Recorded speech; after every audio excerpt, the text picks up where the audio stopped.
Hello everyone, this is Intro to DeFi, and in this video we're gonna cover potential scenarios when supplying to Boo FTM liquidity pool on SpookySwap. So why did I choose this liquidity pool? Because the most yield is on this liquidity pool Boo FTM pair, as you can see, and we're going to consider every scenario assuming you have 2000 FTMs and trade 1000 FTM for the Boo token to provide liquidity to pool. And gains and losses will be based on FTM, not on US dollars. So let's start. Let's assume that one FTM is one Boo for the easiness of calculations. And we provide, as I said, 1000 FTM and 1000 Boo to the liquidity pool, 50-50 liquidity pool on SpookySwap. And the first scenario is people buy Boo token with FTM from the liquidity pool, and Boo token's price goes up and FTM goes down compared to Boo. And let's assume that Boo token's price doubled. So what happens in the scenario? At first, 1 FTM was 1 Boo, and now 1 FTM is 0.5 Boo. You had 2000 FTMs. You sold 1000 of them for 1000 Boo. And after price changes, because of impermanent loss, you now have approximately 1.4 thousand FTMs and approximately 700 Boo plus yield.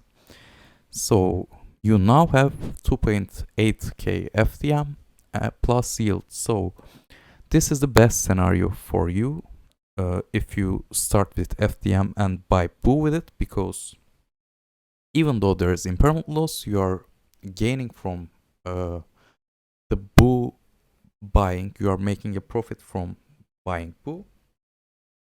So this is the best scenario. And how did we make the calculations? I did a video about FUni. I told these calculations there, but let's rewind. Its formula is AMM's formula is X times Y equals to K. And we had 1000 FTMs and 1000 Boo, and X equals to 2Y for now, and K is constant. So if we make the calculations, we can find Y is 707 and X is 1.4 thousand. So I calculated it like that. And the second scenario is people sell their Boo after you buy Boo for FTMs, and FTM price goes up and Boo price goes down.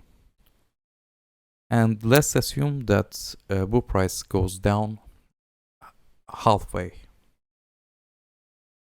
At first, 1 FTM was 1 Boo, and then 1 FTM is 2 Boo. So you had 2000 FTMs and you sold 1000 FTM for 1000 Boo again. And after price changes, because of impermanent loss, you now have approximately 700 FTM and 1.4k Boo plus yield. So now you have 1.4k FTM plus yield. And at the start, you had 2000 FTM, and now you have 1.4k FTM. So for this liquidity providing to be profitable, your yield should be higher than your loss.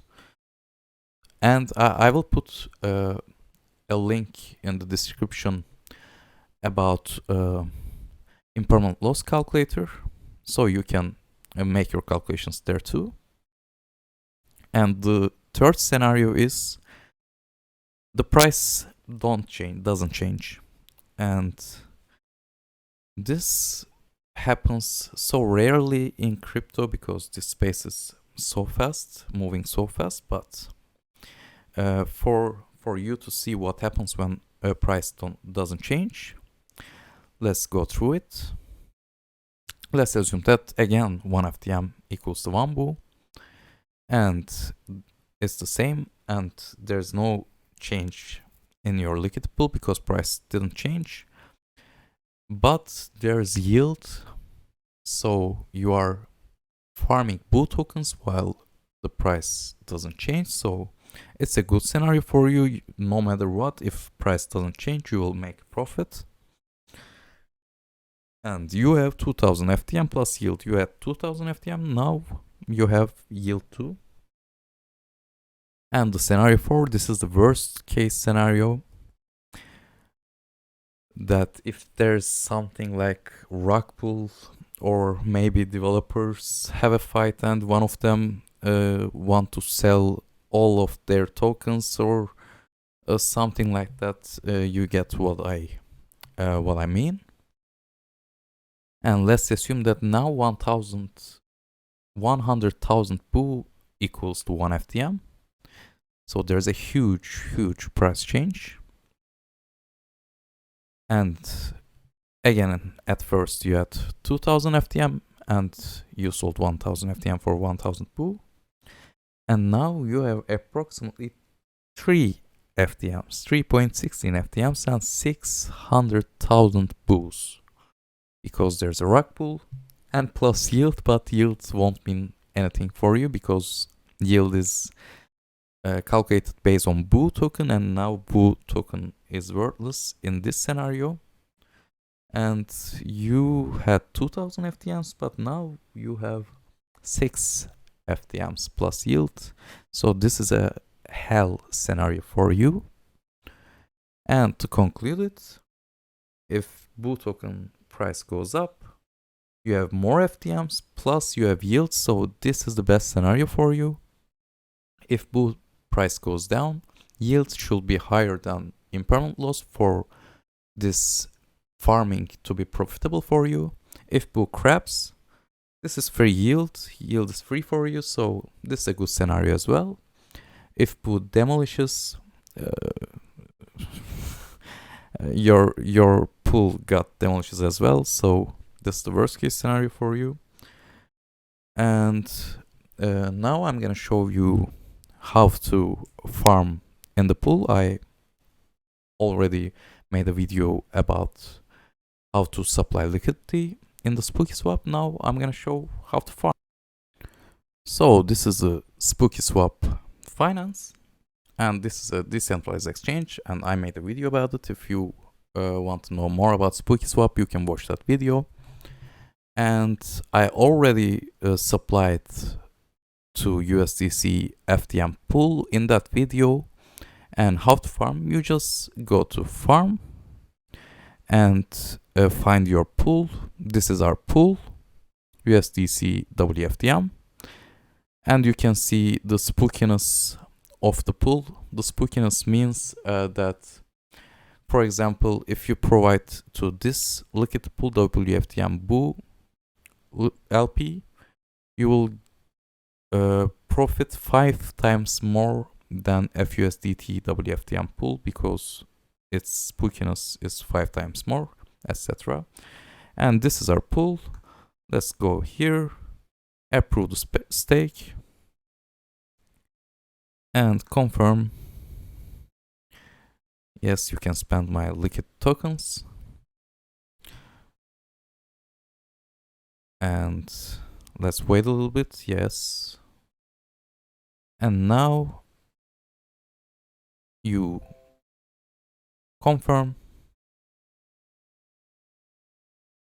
and confirm again. Transaction submitted. And now we are farming. You'll see your earnings here, and this is your LP balance, LP tokens balance, and you can harvest when, for example, it goes to 1 or 2 or 0.5, whatever your stake is. You can harvest and you can stake again, and you can unstake here, for example, let's unstake, confirm, and transaction submitted. And let's wait a little bit, as you know, and now we withdraw our liquidity pool token from the farm. And to withdraw our liquidity, we go to here, go to my potions, go to pool, click withdraw here, for example, all. And if I approve that, again, there's a MetaMask notification. I will reject it for now, but you can withdraw like that. And that's it for this video. Thank you for listening. See you in the next video. Goodbye.